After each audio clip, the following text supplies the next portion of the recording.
Magandang gabi guys. Gabi na dito sa amin guys. Waiting muna tayo guys.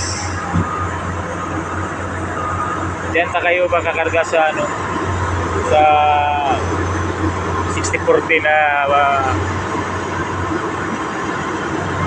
bronze fuel. Mayroon pa nakabiting isa guys. 130 tonnage to bilas.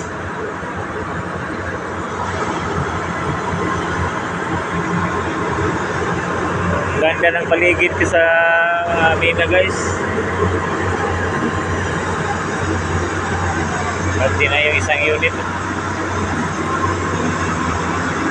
Matirik na, masyadong matirik ang daan dito guys. So halos hindi makakyat ang ang truck.